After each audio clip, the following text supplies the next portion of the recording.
تمام نبیوں سے وعدہ تھا۔ حضرات، اس راز کا پردہ معراج اٹھاتی ہے۔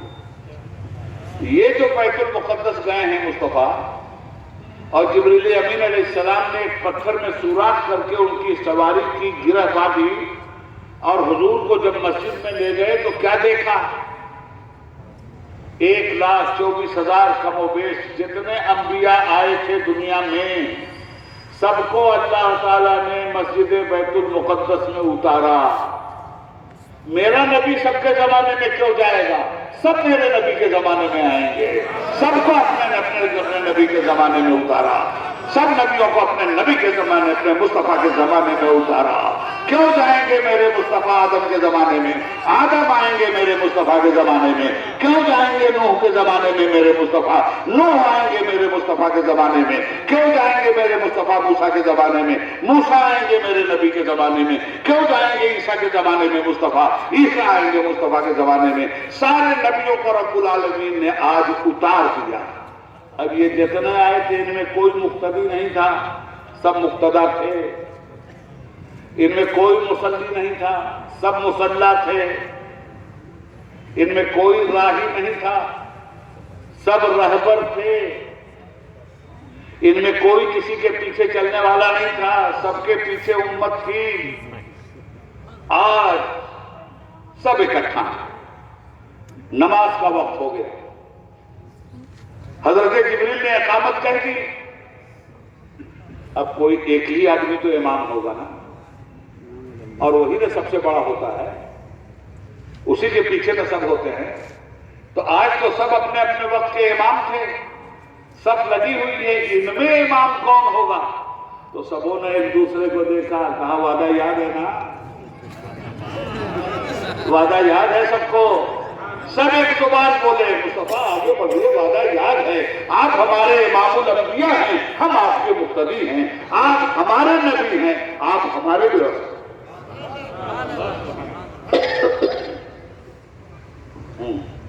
یہ وجہ تھی میرے بھائی بیت المقدس جانے کی۔ شکریہ جی۔ اب چلیے، میں نے سوچا کہ اتنی آسانی سے سمجھا دوں بات کو کہ بہت آسانی سے پوری معراج آپ سمجھو، اور ایسا لگ رہا ہے جیسے اسکرین لگی ہوئی ہے، مکہ سے لے کے بیت المقدس تک سب آپ لوگ دیکھ رہے ہیں۔ ٹھیک ہے نا؟ پہنچے، تمام نبیوں کی امامت مصطفیٰ نے فرمائی۔ یہ وہ حدیثیں ہیں جن کا انکار کوئی نہیں کر سکتا۔ اب میں آپ سے پوچھتا ہوں، کیا اہل سنت کا یہ عقیدہ صحیح نہیں ہے کہ نبی زندہ ہے؟ ہم موت کے قائل نہیں ہیں، ایسا نہیں ہے۔ ہر نبی پر موت وارد ہوئی، ایک لمحہ کے لیے آئی تھی انہیں بھی موت، پھر ہمیشہ کے لیے ان کی موت مر گئی۔ اللہ نے ویسے ہی زندہ رکھا، پھر ویسے ہی تصرفات کے ساتھ زندہ رکھا، ویسے ہی اختیارات کے ساتھ زندہ رکھا۔ حضرت محترم، اب انبیاء کرام کی زندگی دیکھیے، سب اترے ہیں بیت المقدس میں۔ آج تک کسی کو انکار نہیں۔ ہاں، جس کو معراج ہی کا انکار ہے اس سے تو بات ہی کیا کی جائے، مگر جو بھی معراج کے قائل ہیں سب کا یہ ماننا ہے کہ سارے نبیوں کی امامت حضور نے فرمائی ہے۔ تو یہ بتائیے، روح کی امامت کر رہے تھے یا روح اور جسد دونوں کی امامت کر رہے تھے؟ تو یہ جو آئے تھے یہ زندہ تھے کہ مردہ تھے؟ ارے کب تک نبی کی زندگی نہیں مانو گے؟ جو قوم نبی کی زندگی نہیں مانتی اس کی اپنی زندگی زمانہ نہیں مانتا۔ یاد رکھنا اس بات کو۔ جو مردہ دل ہے نہیں قائل حیات نبی، جو زندہ دل ہیں وہ جینے کی بات کرتے ہیں۔ چمک تجھ سے پاتے ہیں سب پانے والے، میرا دل بھی چمکا دے چمکانے والے، برستا نہیں دیکھ کر ابر رحمت، بدوں پہ بھی برسا دے برسانے والے۔ تو زندہ ہے واللہ، تو زندہ ہے واللہ، میرے چشم عالم سے چھپ جائے۔ یہ سفر ختم، انبیاء اپنا وعدہ پورا کر کے چلے گئے۔ اب حضور کے آسمانی سفر کا سلسلہ شروع ہوتا ہے۔ اب یہاں سے سفر شروع ہوتا ہے معراج کا۔ یہ تو پاک ہے وہ ذات جو لے گئی اپنے بندے کو. اب دنیا بھر کا سوال کہ ایک لمحے میں کیسے چلے گئے اور یہ سارا جہان کیسے دیکھ کے چلے آئے. یہ ہم سے مت پوچھو، یہ خدا سے پوچھو. حضور نے دعویٰ نہیں کیا تھا کہ میں ایک لمحے میں چلا گیا. دعویٰ تو اللہ کر رہا ہے کہ میں لے گیا. اب اللہ کی طاقت کا اگر انکار ہے تو معراج کا انکار کر دو. اللہ کی طاقت کا انکار ہے تو پھر مصطفیٰ کی بشریت اور روحانیت کا انکار کرو. چلے تو بیس میں کیسے چلے گئے؟ آسمانوں سے کیسے گزر گئے؟ سواری کیسے چلی گئی؟ جسم تو جا ہی نہیں سکتا اس میں، نہیں جا سکتا. دھیرے دھیرے سب جا رہا. چاند تک پہنچے نا بیٹا، مریخ پہ گاڑی اتر نہ گئی. وہی جو تھے معراج کے منتظر معترض، وہی جو تھے معراج پہ معترض چلے ماہو انجم پہ دنیا بسانے. انہیں کیا خبر آج بھی لامکاں پر وہ محبوب انسان اپنی جگہ ہے. آسمانوں سے گزر رہے ہیں مصطفیٰ. اللہ کیا کہتا ہے؟ الذی بارکنا حولہ لنریہ من آیاتنا. ہم نے بیت المقدس کے گردا گرد اپنی نشانیاں رکھی تھیں اور ہم نے اپنے محبوب کو اس لیے بلایا کہ ہم اپنی نشانیاں اپنے محبوب کو دکھلائیں. اس سفر کا مقصد قرآن یہ بیان کرتا ہے. اب نشانیاں کیا کیا دکھلائیں؟ تمثیل میں نشانیاں دکھائی جا رہی ہیں. تمثیل میں جنت بھی دکھائی، جنت تو صحیح معنوں میں دکھائی گئی اور جہنم بھی صحیح معنوں میں دکھائی گئی. مگر کل جس پرصراط سے گزرنا ہے وہ تمثیل میں دکھایا گیا. قبر میں جو عذاب ہوتا ہے وہ تمثیل میں دکھایا گیا.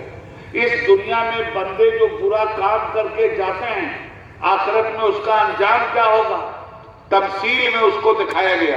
اللہ کے حبیب زخم خوردہ انسانیت کے طبیب صلی اللہ علیہ وآلہ وسلم ارشاد فرماتے ہیں جب میں آسمانوں کی دنیا سے گزرا تو میں نے ایک جگہ دیکھا کچھ لوگ چیتھڑے باندھے ہوئے. یہ مثال ہے. کچھ لوگ چیتھڑے باندھے ہوئے اور زمین پہ چل رہے ہیں جانور کی طرح. تو میں نے پوچھا جبریل یہ کون لوگ ہیں؟ کہا حضور یہ آپ کی امت کے وہ لوگ ہیں جو زکوٰۃ نہیں دیتے ہوں گے. حضور نے فرمایا کہ میں آگے سے گزرا میں نے دیکھا کچھ لوگ ہیں جو خون کے دریا میں ڈوبے ہوئے ہیں. میں نے پوچھا جبریل یہ کون لوگ ہیں؟ فرمایا یہ وہ لوگ ہیں جو سود کھاتے ہیں. اور قرآن نے کہا ہے قسم خدا کی کسی بھی گناہ پر قرآن نے یہ نہیں کہا کہ تمہاری اور ہماری جنگ ہے، مگر سود کھانے والوں کو قرآن نے کہا کہ سود کھانے والوں سے اللہ اور اس کے رسول کی کھلی ہوئی جنگ ہے اور سود کھانے والا ضرور جہنم میں جائے گا.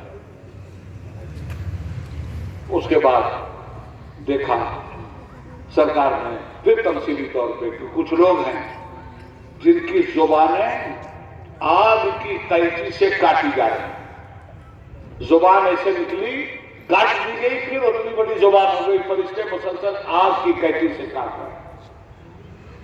یہ معراج کی نشانیاں ہیں. معراج کی لنریہ من آیاتنا ہم نے اس لیے بلایا ہے کہ ہم اپنی آیتیں دکھائیں اپنی نشانیاں دکھائیں اپنے محبوب کو. معراج اس لیے کرا رہے ہیں. کچھ لوگ ایسے ہیں جن کی زبانیں نکلتی ہیں اور فرشتے آگ کی قینچی سے کاٹتے ہیں پھر وہ زبانیں نکلتی ہیں. یہ طریقہ جاری ہے. تو حضور کہتے ہیں میں نے پوچھا جبریل یہ کون لوگ ہیں؟ تو حضور نے فرمایا حضرت جبریل نے کہا یا رسول اللہ یہ آپ کی امت کے علماء ہیں، یہ آپ کی امت کے مقرر ہیں، خطبہ ہیں. یہ آپ کے امت کے وہ لوگ ہیں جو آپ کے اسٹیجوں سے بندروں کی طرح اچھل کود مچاتے تھے، اچھی بات کہتے تھے، خود اس پہ عمل نہیں کرتے تھے، بلا سند کی باتیں کیا کرتے تھے اور عمل بھی سند کی باتوں پہ نہیں کرتے تھے. اس لیے بہت بڑی سزا ہے تقریر کرنے والے مولویوں کی اگر ان کی کتھنی اور کرنی میں کوئی فرق ہے. یہ سزا ہے ان مولویوں کی زبان اس طرح سے کاٹی جائے گی آگ کی قینچی سے اللہ رب العالمین استغفر اللہ ربی من کل ذنب واتوب الیہ، یا اللہ جو کچھ بھی تقریروں میں ہم سے غلطی ہوئی مولا تیرے بندوں کے سامنے ہم تیری بارگاہ میں ہاتھ جوڑ کر تجھ سے معافی مانگتے ہیں، تیرے بندوں کو گواہ بنا کر یا اللہ ہماری پچھلی خطاؤں کو معاف کر دے، یا اللہ آگے ہمیں صحیح باتوں میں سچ اور حق بولنے کی توفیق عطا فرما، اور جو کچھ ہم کہیں سب سے پہلے ہم کو اس پہ عمل کرنے کی توفیق عطا فرما۔ یہ معمولی بات نہیں ہے مائک لے کے کھڑے ہو جانا، یہ بڑی ذمہ داری کی چیز ہے دوستو۔ عالم کا اگر اتنا اونچا مقام ہے تو اتنا دردناک عذاب بھی، اور وہی علماء صالح ہوں تو ان کی زبان کیا کاٹی جائے گی؟ ان کے لیے تو نور کا تاج تیار کیا گیا ہے، ان کے لیے تو موتی کی کرسیاں میدان محشر میں لگائی جائیں گی۔ یہ علماء بد کی بات میں آپ سے کر رہا ہوں جن کی سزا ہے۔ حضرات سرکار فرماتے ہیں پھر میں کچھ دور آگے بڑھا تو میں نے کچھ لوگوں کو دیکھا کہ ان کے ناخن جو ہیں وہ تانبے تھے، اور وہ اپنا سینہ اور اپنا چہرہ کھرچ رہے ہیں، خون چل رہا ہے، لوتھڑے ہو رہے ہیں۔ میں نے پوچھا جبریل یہ کون لوگ؟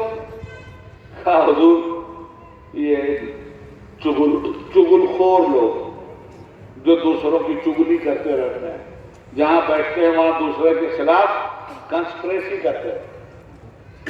معراج سننے آئے ہیں نا، اب یہ رسول پاک جا رہے ہیں اور عقدے کھلتے چلے جا رہے ہیں، ہمارا انجام ابھی دور ہے، جب تک مرے نہیں تب تک آخرت کا انجام نہیں۔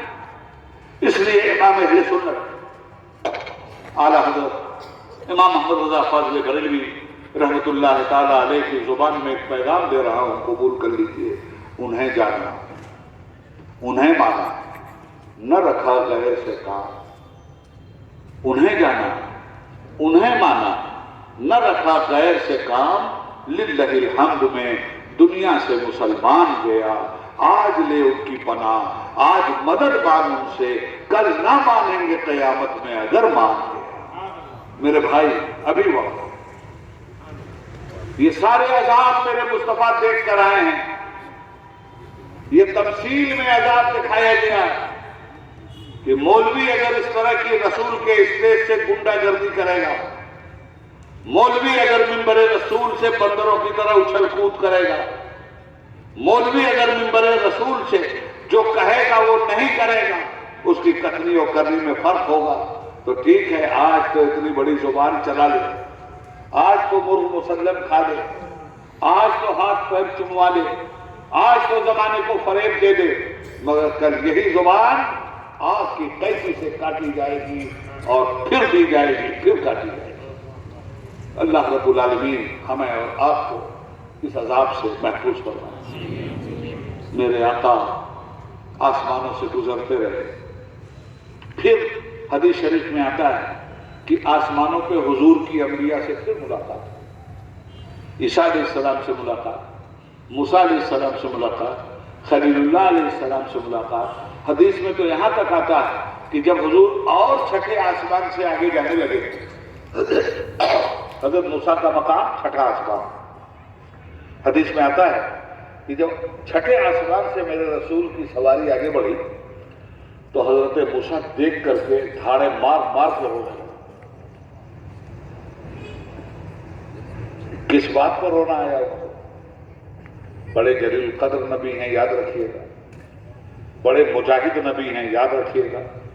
فرعون سے ٹکرانا کوئی آسان بات نہیں۔ فرعون علامت ہے گھمنڈ کی، فرعون علامت ہے ظلم کی، فرعون علامت ہے مودی جیسے موذی کے باپ کی، فرعون علامت ہے برائیوں کی جڑ ہے فرعون، ظلم و ستم۔ اس کا فرعون کے ظلم کو قرآن نے اس طرح بیان کیا کہ اس سے بڑا کمینہ اور اس سے بڑا پروردگار کی بارگاہ کا غدار اور اس سے زیادہ اللہ کی مخلوق کو ستانے والا اور اس سے زیادہ موسیٰ علیہ السلام کے ظلم و ستم کے انگارے برسانے والا تاریخ انسانیت میں کوئی نہیں۔ فرعون کی اتنی مذمت کی ہے قرآن۔ کیا شان ہے موسیٰ علیہ السلام، کیسی جنگ لڑے موسیٰ علیہ السلام، کیسا تختہ الٹا ہے موسیٰ علیہ السلام نے، مگر جب میرے آقا کو دیکھا اور ساتھ چھٹے آسمان سے جب چلنے لگے آگے تو رو پڑے موسیٰ علیہ السلام۔ پوچھا کیوں رو رہے ہیں آپ؟ کہنے لگے جبریل اس مرد صالح کی شان کیا ہے؟ ان کے امتی میرے امتیوں سے کروڑہ کروڑ زیادہ ہوں گے، ان کی شان عظمت دیکھ کے رو پڑا۔ یہ میرے مسرت کے آنسو ہیں، حسد کے آنسو نہیں ہیں، میرے پروردگار نے انہیں کیا عزت و جلال و کمال بخشا ہے۔ آگے چلی سواری، 7ویں آسمان پہ پہنچے تو دیکھا حضرت ابراہیم خلیل اللہ علیہ السلام بیت المعمور سے ٹیک لگائے ہوئے بیٹھے تھے۔ جب سرکار بڑھے تو حضرت ابراہیم خلیل اللہ علیہ السلام نے فرمایا، حضور نے سلام کیا تو آپ نے فرمایا وعلیکم السلام یا نبی صالح، آپ پر سلام ہو اے نبی صالح، آپ پر سلام ہو اے میرے بیٹے۔ کیا کیا نہیں یاد آیا ہوگا ابراہیم علیہ السلام؟ یہ ابراہیم علیہ السلام کی دعا تھی جو بشریت محمدی میں مسلسل آگے بڑھ رہی تھی۔ میرے آقا کیا ہیں؟ ابراہیم علیہ السلام کی دعا ہے، ہوئے پہلوے آمنہ سے ہوئے دعائے خلیل اور نبی مسیحا، وَإِذْ يَرْفَعُ إِبْرَاهِيمُ الْقَوَاعِدَ مِنَ الْبَيْتِ وَإِسْمَاعِيلُ رَبَّنَا تَقَبَّلْ مِنَّا إِنَّكَ أَنْتَ السَّمِيعُ الْعَلِيمُ۔ یاد کرو اس زمانے کو جس زمانے میں خدا کا ایک مستری اور خدا کا ایک مزدور اللہ کا گھر بنا رہا تھا۔ وَإِذْ يَرْفَعُ إِبْرَاهِيمُ الْقَوَاعِدَ مِنَ الْبَيْتِ وَإِسْمَاعِيلُ۔ یاد کرو اس زمانے کو جب ابراہیم اور ان کے بیٹے اسماعیل علیہ السلام مزدور اور مستری بن کر اللہ کے گھر کی تعمیر کر رہے ہیں۔ دس از قرآن۔ ربنا تقبل منا انک انت السمیع العلیم، اور کہتے جاتے تھے اے ہمارے رب ہماری اس محنت و کاوش کو قبول کر، بے شک جو سننے والا ہے جاننے والا ہے۔ اس کے بعد پھر دعا کیا ربنا واجعلنا مسلمین لک، اے ہمارے رب ہم دونوں باپ بیٹوں کو اپنا اطاعت گزار، اپنا مسلم بنا کر رہے۔ مسلم کے معنی فرما بردار، اللہ کے حکم کا تابع، رسول اللہ کا اطاعت کرنے والا غلام۔ ربنا واجعلنا مسلمین لک، اے ہمارے رب ہم دونوں کو اپنا مسلم بنا، وَمِن ذُرِّيَّتِنَا أُمَّةً مُسْلِمَةً لَكَ، اور ہماری نسلوں میں بھی اس اسلام کو پیدا کر دے، ہماری نسلوں کو بھی مسلمان بنا۔ یہ دعا کون لوگ کر رہے ہیں؟